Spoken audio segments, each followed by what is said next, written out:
Straight up Tennessee family. It's been a minute, but man, March Madness is among us. It's upon us. And wow, what an SEC tournament we have this week. Kicked off today earlier. We're going to dive in, man. Is it going to be March Madness for Tennessee? There are 9 games that Tennessee potentially has left and can be crowned SEC champions and NCAA tournament champions. How many games do we think they're actually going to win?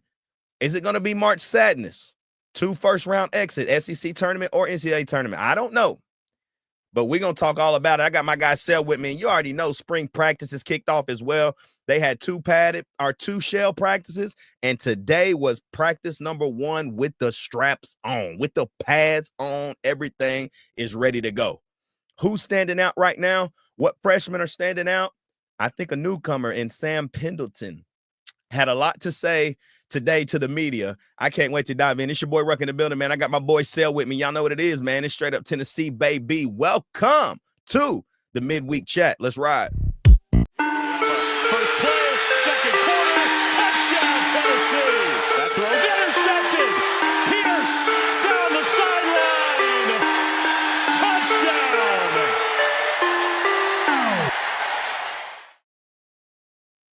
Oh. First play, second quarter, touchdown Tennessee. That throw's intercepted. Pierce down the sideline. Touchdown.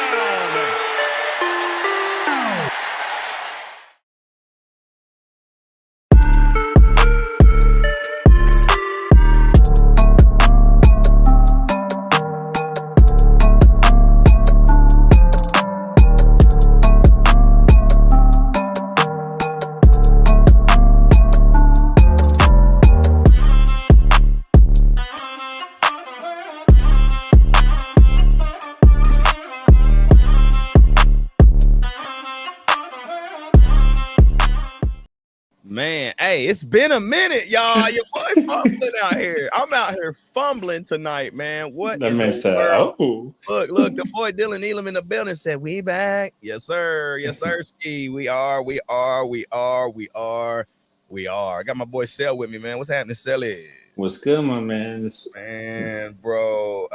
It's been a nice break, been a nice little hiatus, but too much going on in the next couple weeks, bro. I think, I was talking to my boy John today, and next Thursday and Friday are the 2 best days of any sport in the world. Okay, tell me more. The first 2 rounds of the tournament are just the best. Those are the best 4 days of the year. Like next Thursday, what's everybody doing at 10 o'clock in the morning? Tapping in. Like you never see women watching basketball like this. You never see anybody watching basketball because everybody's filling out brackets. It's way more fun to be a part of because you really have no idea who is going to take the next step as a program. And those 2 rounds, man, there's so much basketball on that it's the most wonderful time of the year. Literally. It's a junkie's dream, I tell you, boy. Absolutely. I mean, if you love hoop, if you love sports, the first Friday, Saturday, the first round games, and then you turn around on Saturday, Sunday, and you get that second round. I mean, like, bro, those 4 days are bonkers. Just there's never a game not on. After the first game, there's never a game not on for the rest of the night. And it's just like, it's the best thing ever. Right. And look, shout out to the boy Adrian in the building, been a member of the channel for 14 months now. He said, "What's good, everyone? What's good, Adrian?" Man, I'm excited, bro, for this week. Not just because, we'll talk about the expectations for the SEC tournament. We'll talk about the bracket. That's actually going to be one of the first things we kind of work through is, what do we think can happen with this bracket? I mean, already one of the teams that I was hoping that would not get to that second round lost today, and that was Vanderbilt. Agreed. I knew if Vandy got past Texas, it wasn't going to be great for Tennessee, at least. Yeah. And so now I think it kind of put us in a position to say, well, I like a match. And Sel, you can speak to this a little more. But all season, it's just like typically best team will win. Typically, right? Best team's gonna win. You split. You see what happened with us in Florida. We went to Florida, we got tapped. They came to us, they got tapped. Right?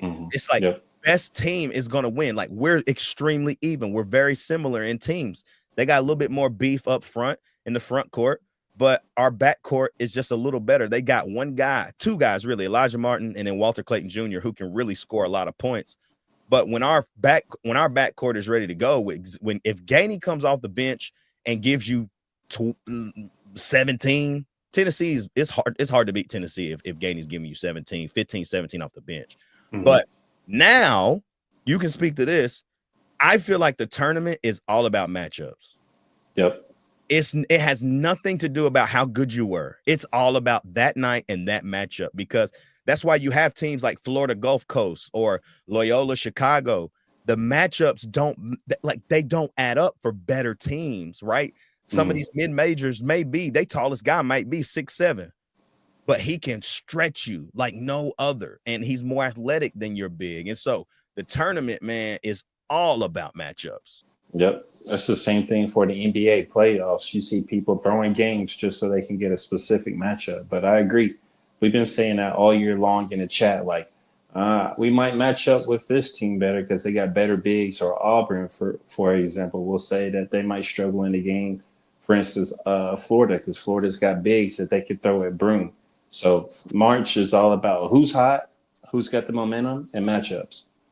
Yeah, Dylan said it right here, man. I would not be confident if we had to play Vandy in the super chat. I mean, I agree, bro. Like, the fact that Vanderbilt lost helped us a lot. It made me feel better because Texas A&M is not the same A&M they were last year.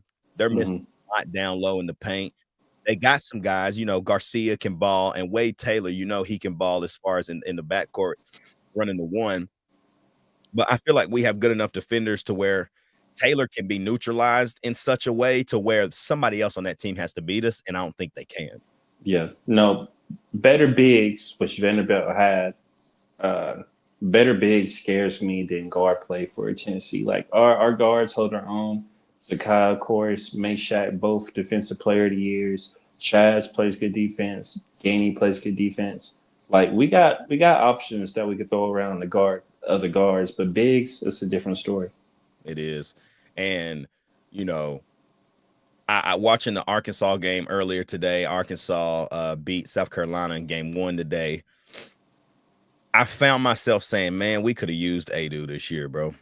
Yeah. After watching him do what he was accustomed to doing, his midi, it's kill, bro. It's killer, especially now because he's actually, last year he started shooting it more. But now this year, he's really perfected it, man. I mean, like, if he's shooting between 12 to 15, like, just run the other side because it's going in. Yeah. And so it's like, we don't have a big that can do that. Yeah, Igor can shoot the 3, but he can't create his own shot. So it's like Jonas can catch the ball at that wing and make something happen. Even though he hasn't done that well for Arkansas this year, I think it was just maybe a culture shock, I don't think he fit in well with that group. I don't think it was a great fit. I know what he was trying to do. It was, let's go get coached by somebody that's going to get me to the NBA, right? But, tournament time, I mean, Adu played great today. Hella blocks. He was everywhere on the defensive side of the ball. Midi was on point. Getting up, getting layups, and post game was nice. I mean, that was the first time I saw him back somebody down and put him in the cup, put him in the blender. So I'm like, man, we could be using Adu right now, because then you're not relying on Felix. Like, Felix is just an addition, right? Like, it would be a great piece, but you say that is what it is. It'd be a different conversation if JP was healthy, because then you have two different. If we had JP, that's a different story when we're playing against Florida or when we're playing against Auburn. He's a stronger body. He's not going to jump at everything. Got better touch. And then Akpar, what year is Akpar? Like a sophomore? He's a junior. Okay. Well, he's a junior, but you see flashes where there's room to grow for him to create his own bucket. But right. And I think give him an off season. Like, yes, he came in the off season, but that's not like a true off season as being a part of the team. You ain't played a game with the team. You were in an off season. and this is your first year with Tennessee. And so I think another offseason with Felix Akpara, maybe just maybe we get enough out of him next year. With Milicic gone, you get Estrella back.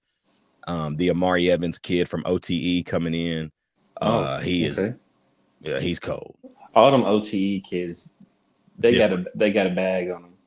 But this is the thing about Felix or any big that we had. The only really good scoring big that we had is Grant. Grant could put his body on you back to the basket. I'm under Rick Barnes' air. Yeah. Now Felix, how athletic he is, and how I don't know how much he weighs, but we haven't seen him move anybody. We need somebody to teach Felix a face-up game, like with that quick step and everything. That's what Felix needs. So that's kind of like the part that's defeating. Like, I see the potential, but I don't know if we're going to teach him what he should do to help him execute. Yeah, I mean, I don't know. I agree with you. I think it's just one of them things, man. Grant Williams was a different guy at Tennessee. He was a different guy. He didn't even shoot the three that well then, but he was a different guy. And he had the opportunity to play off a guy who was 6'11" in Kyle Alexander. So it made his game so much easier. Like, Kyle was never scoring 20, but Kyle was such a presence. Like, Kyle could rebound, bro. He could rebound. He couldn't score with the ball very well. He did have a nice little midi, but like Kyle wasn't going to give you 15 and 10 every night. He was going to give you, 6 to 8 and like 17 boards. Like, he was just going to rebound. You know what I'm saying? But so he could play off Grant so well because while Grant was down there doing his thing, Kyle going to get the board regardless. And so it was different. And right now we just don't have that. Like, Igor don't want to really get down there and get dirty down there on the post. Like, Felix can, but I don't think that's his repertoire at all.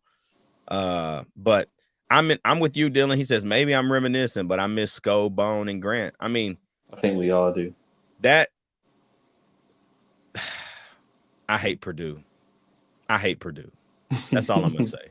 Like, every time we get there, we have to play Purdue. And that was the Carson Edwards year when he just was frying us, bro. Frying him. And what was it? It wasn't Robbie Hummel, but ugly jumper. I don't remember who it was. I don't remember his name, but he fried us, man. They fried us. And I hate Purdue because last year it was the same way. Big Edie and Dalton Connect going back and forth. And, that team was special, bro. That team was special. I mean, you can't forget about Bowden too. Like, the way Bowden fit in with that group, man, like, he fit in perfect because he never had to be the guy. But he could pop off for 20 any night, so it was great, man. It was just, we can reminisce, Dylan. It's okay to look into the past because we'll never be that again, but it's okay. Well, it's okay. It's okay. But let's kind of talk about this, Sal. Talking about the SEC tournament, obviously, the tournament's going on right now, but I wanted to take a look at the bracket a little bit and just kind of get your thoughts on what could happen here, right? Like, obviously, if we wanted to go ahead and update this, South Carolina is out and Arkansas has moved on to play Ole Miss tomorrow at noon. Texas has moved on to play Texas A&M, which I think that's going to be a very good matchup because they hate each other anyways, and now it's a tournament. LSU, Mississippi State are playing right now. Last I checked, Mississippi State was up by like 13 or 14. And then the nightcap tonight is OU and Georgia. I've got Georgia moving on, and I kind of have Georgia playing Kentucky close because Georgia is weird, bro. And they started playing better the last couple of games. Like, I watched when they beat Florida. They're not terrible. So they're not terrible at all. They got great guards. But again, like, where they're lacking is down low, and Kentucky has just enough to beat you down low. They're not great, but they have just enough because of the height. But when you look at this, man, like, let's go ahead and just take it to Friday. We'll be in Bridgestone literally all day watching these Friday games and enjoying our company. What do you think is going to happen up in this top bracket, right? Obviously, you've got Auburn as the 1 and us as the 4. I don't necessarily love having to potentially play them on Saturday, but I do at the same time. Can you pull it up? Huh? Can you pull it up?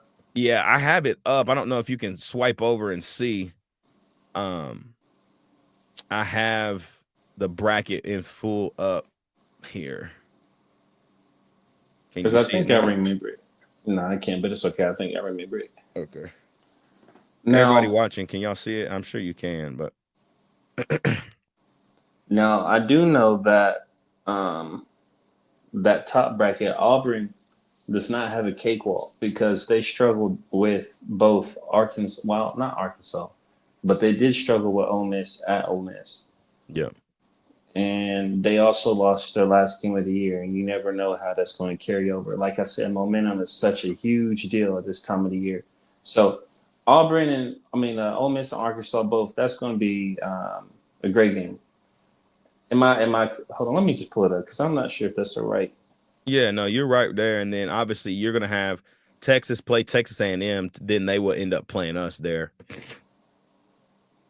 And so I'm kind of similar with you. I don't know what to expect with Auburn right now. I know Bruce is gonna have the kids ready to play, but are they gonna go out and execute? Right? Right. They're obviously they're the consensuous number one seed in the tournament. They're the best team in the country. I mean, I think they're better than Duke. I really do. I think Duke's got a lot of guys, but I don't think that You I jumping don't. the gun. You jumping the gun, man. That's fine. I know we'll talk about that at some point. It is what it is. So I've got Auburn in that first game on Friday, and I've got Auburn also moving on to the semis. And I've got Tennessee losing to Auburn in the semis on that top bracket there. I think Tennessee gets one win here. I don't know. Like I said, it's gonna be night and day for us. Like it depends how well we shoot against A&M. That will show me if that will carry over to Auburn. We should have won that game at Auburn. The referees, you can say, was poorly called and a poor call at the end of the game for us to score. We watched that game together. We should have won that game. I think we played better that night. We did. Honestly, it's just a matter of how they guard Broom. That's the only thing that's really alarming because everywhere else, I like us better. But he's a huge part of that team. Yeah. Missouri and Florida, that's going to be a good game. Missouri's coach, I don't think he gets enough respect. I would not want to play Missouri in March at all. Dennis Gates. Dennis Gates, he's a monster, bro. Yeah. He can coach. Yep. But I think Florida will win that in a very close one. I got Kentucky and Bama playing, and I got Bama going all the way to the championship, and I think it's going to probably be a rematch of more than likely Alabama and Auburn. Yeah, and I hate that, but I love that. That's great TV.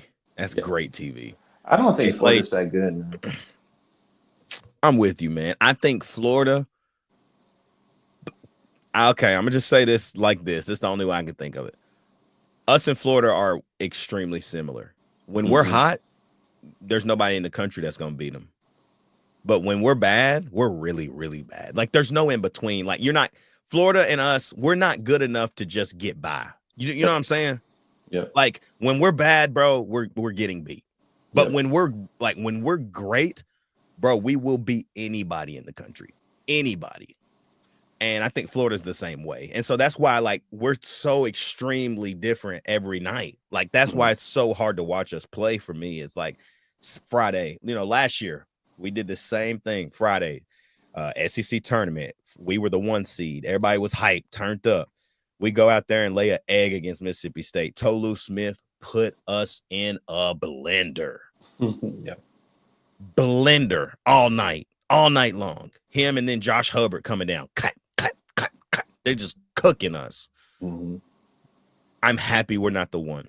That's what I'm going to tell you. I'm very happy we are not the one. You get to sit there. You get to watch a game before you take the court. Something, I don't know, man. I love that about AAU back in the day. I love not playing the 9 a.m. game and playing that next 10:30 where you like, okay, I seen them. They was nice, but now it's our turn. Let's go get this bunny. And right? then you get to just feel the atmosphere. You get that little extra adrenaline kicking in. You get to hear the arena. And you're ready to play. Like you ready to play at that point. After you see some people playing and you like, man, they ain't really getting down. You like, man, I'm finna get down. You know what I'm saying? Like I'm ready to hoop. So I'm with you though. I think there's an opportunity for an Auburn-Alabama matchup in that championship. And You know, if I'm Auburn, I kind of want to lose that game again. I know it's to Alabama, but Man, pull up Dylan's comment, man. On our Instagram post today too, someone made a point about losing, tanking on purpose to get rest and prepare for next week. yeah, That's a new take that I've been hearing a lot more of because we're guaranteed one or two. Well, not a one, but we're going to dude. be a guaranteed 2 seed. But it's just like, where does that come in? Do you have pride? Are you worried about momentum if you tank? Like, that's a new approach. And honestly, still in the same conversation, I know it's a money grab, but we need to have the conversation about getting rid of, in football and basketball, the conference championship or conference tournaments because it's kind of a waste. And for instance, for basketball, I don't think automatic bids from tournaments should be your punch to get in. I think it should be regular season conference winners should get their ticket punched. But Like how Auburn won the regular season title because we beat Alabama. Is that what you're saying? Like well, they no, I'm talking more so like mid majors. Like following. yeah. Yeah, because if they win their conference, they automatically in. But they might have Mhm. not been the best team in that conference that year.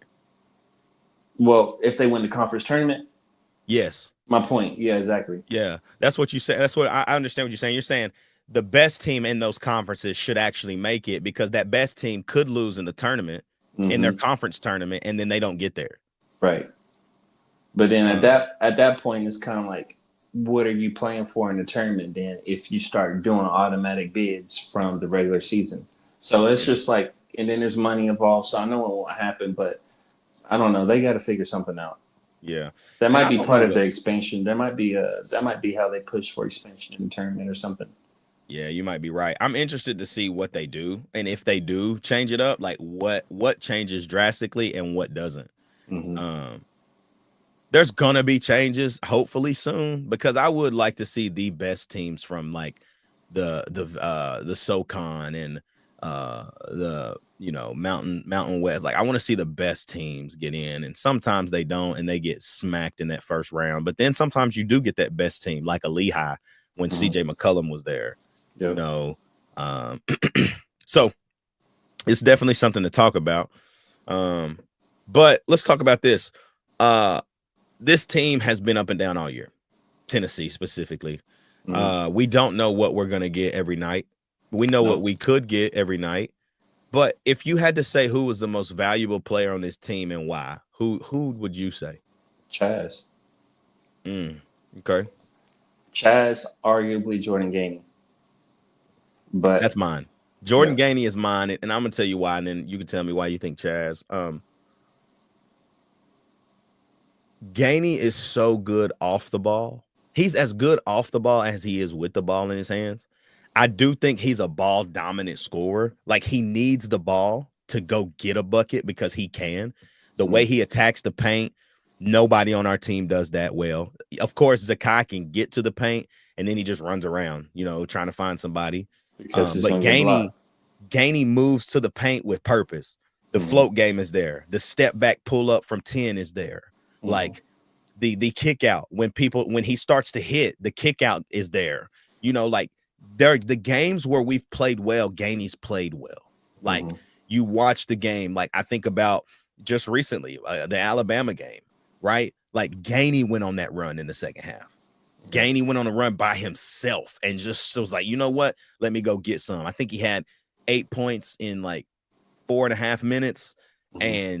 And then, we played ourselves back into that game because of what Gainey did on the floor, and for that to be 6 man, like he's your 6 man off the bench that's able to do that and bring that type of impact. I think for us to go deep, it's got to be Gainey.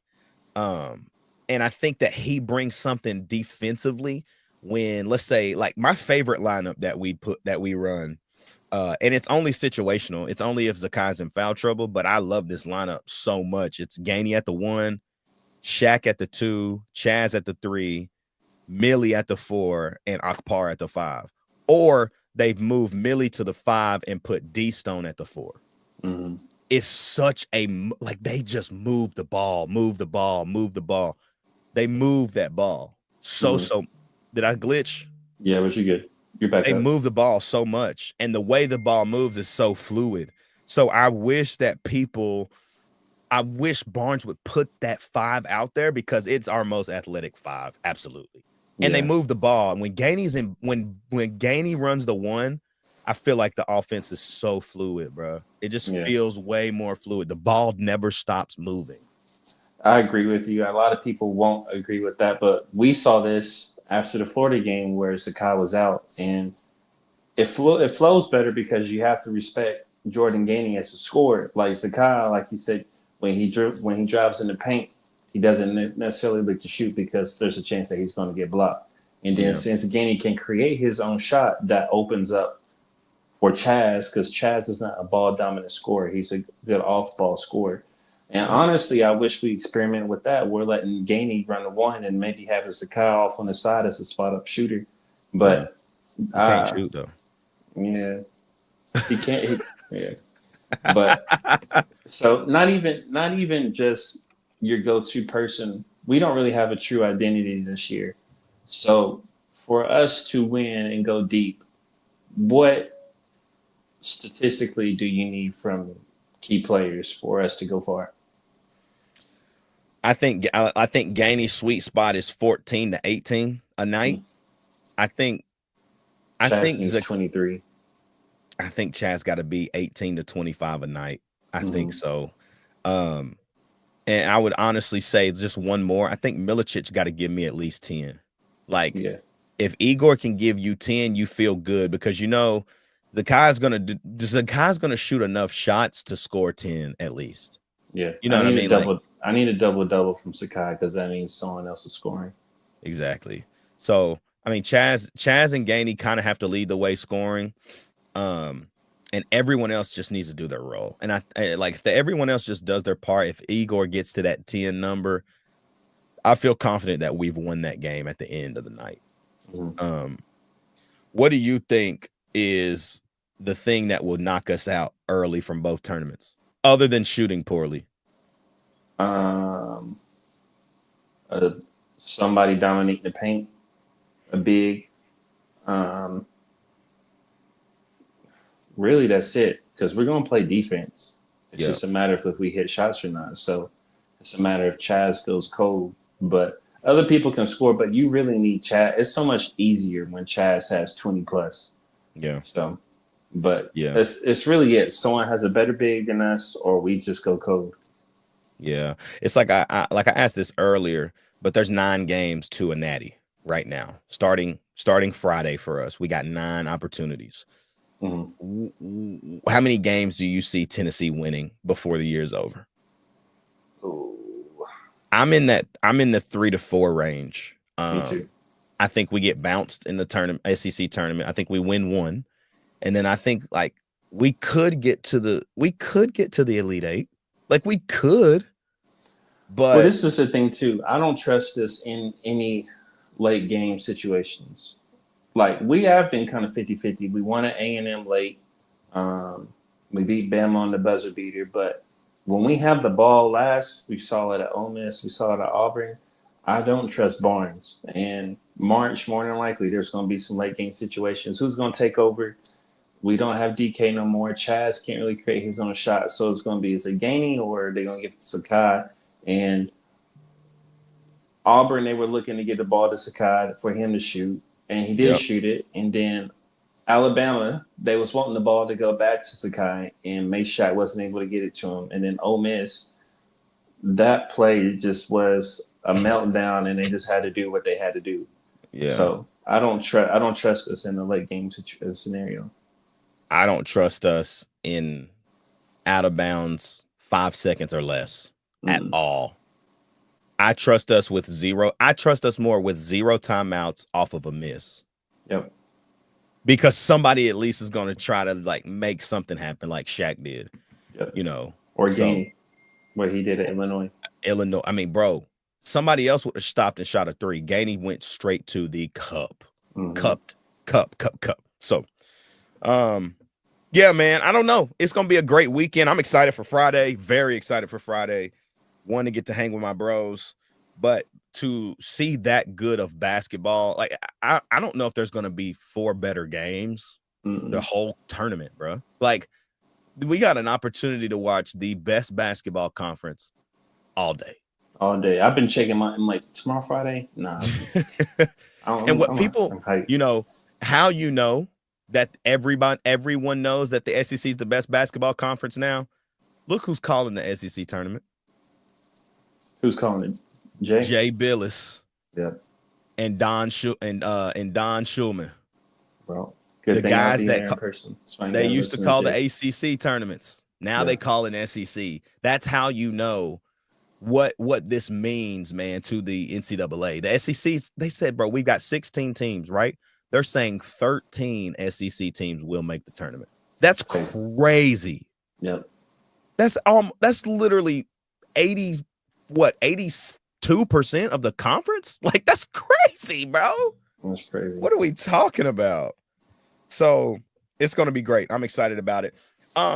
Before we wrap tonight, like I kind of want to talk a little bit about spring practice. I know, Sel, you hadn't been really diving in, but I do want to point this out. You hit me earlier and was like, man, don't Nico look like he got a little thicker? He met with the media today, and I think Nico's playing weight this year is going to be about 220, 222, somewhere around there at 6'6". That's healthy for him. I don't think I feel like if he gets thicker, he'll look fat. You know what I mean? Mm-hmm. And so I like him where he is. I mean, you can tell in his arm, right? When he's throwing the football, you can see like, oh, shoot, Nico. Okay. Yep. I see you, big dog, right? I still am waiting to see what this receiver room looks like. Listening to Jason Swain on Tuesday, shout out to Swain. He said Mike Matthews is the best receiver, and it's not even close. And we almost lost him to the portal. You know what I'm saying? So it tells you one thing. There's a hot note that came out, said the offensive scheme is changing. What that means, I don't know. Dylan says, buy stock on the left side of the line. I would, with Mr. Lance Hurd and Mr. Sam Pendleton. I don't know if you've seen this interview today, Sales. They asked Pendleton, just what's his motive when he's playing the game. He says all this other stuff, blah, blah, blah. He says, but I just have a real problem when you touch my quarterback. Mm-hmm. I'm like, that's the type of dogs I need on me, bro. Like, that's the type of dogs that we need. People that's just like, man, I ain't making mistakes. I refuse. Let me ask you this. Obviously, the running back room, Deshaun Bishop, Peyton Lewis, Star Thomas, and then you add in the freshman, Justin Baker. People are raving right now about Deshaun Bishop once again.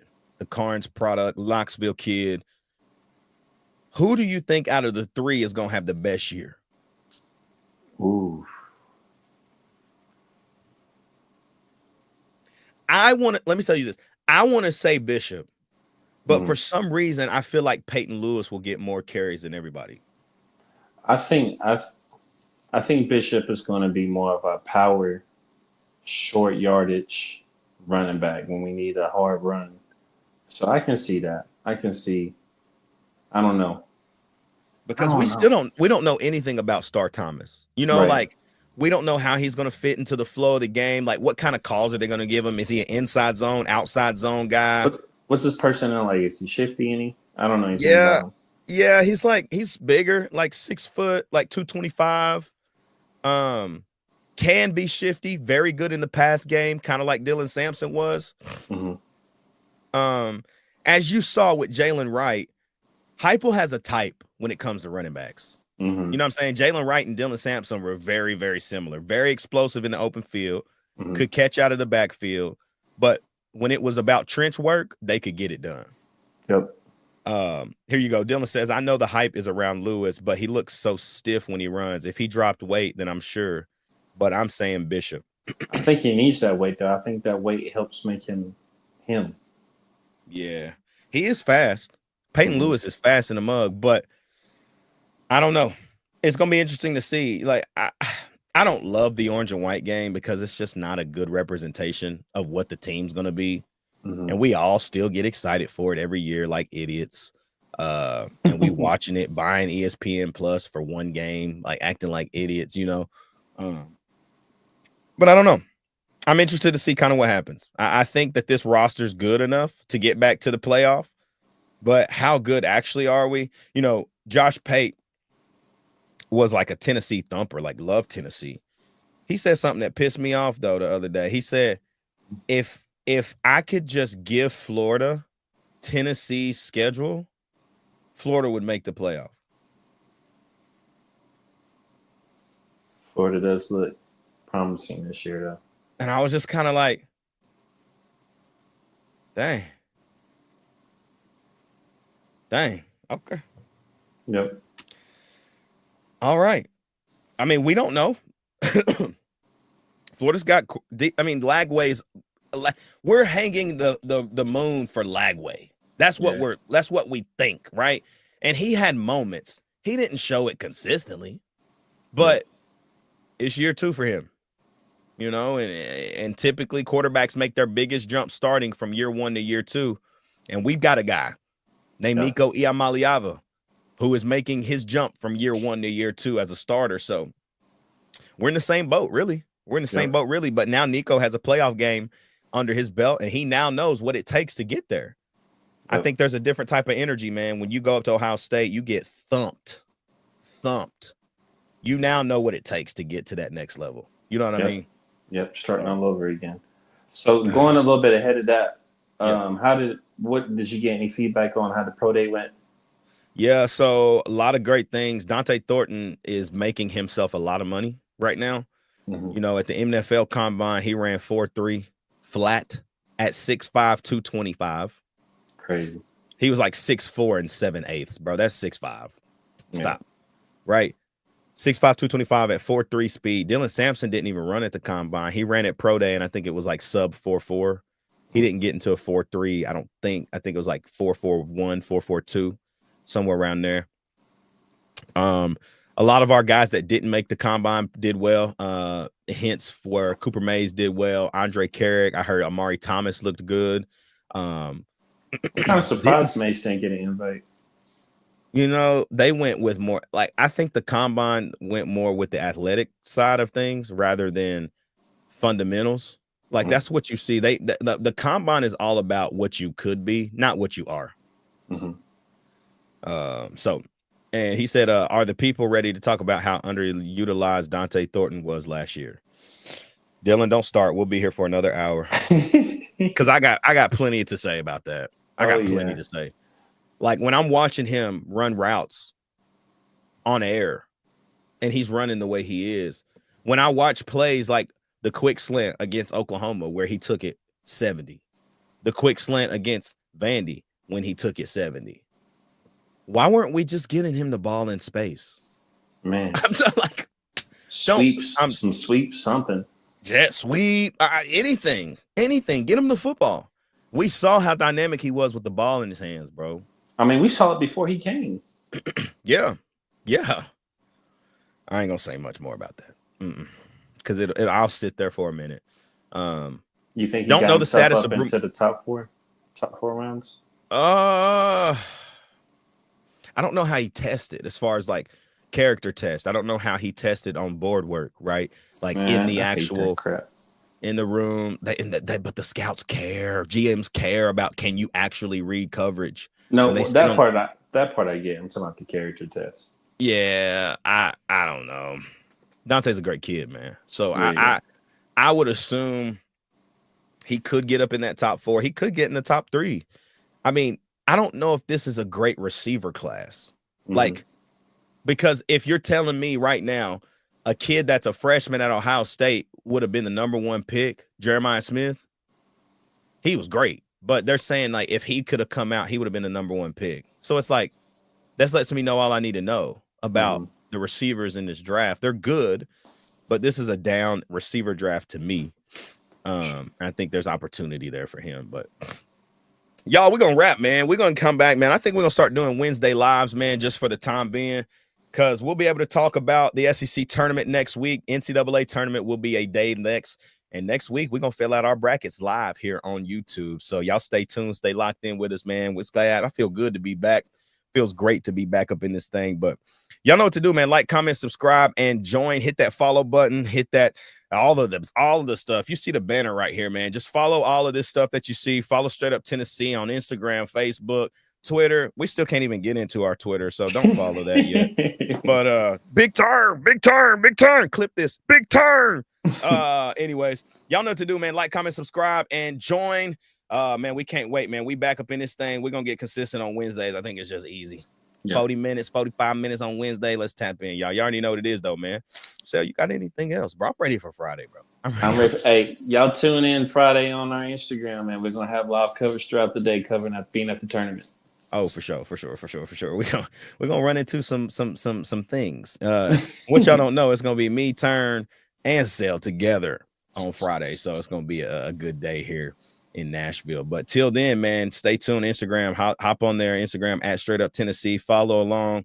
We'll get some SEC coverage of everything, man. It's gonna be a long day, but it's gonna be a good day. So like, comment, subscribe, join. We'll be back next Wednesday, man. Till then, it's my guy Sales, your boy Ruck in the building, man. Y'all know what it is. It's Straight Up Tennessee, baby. We'll see you back live on Wednesday.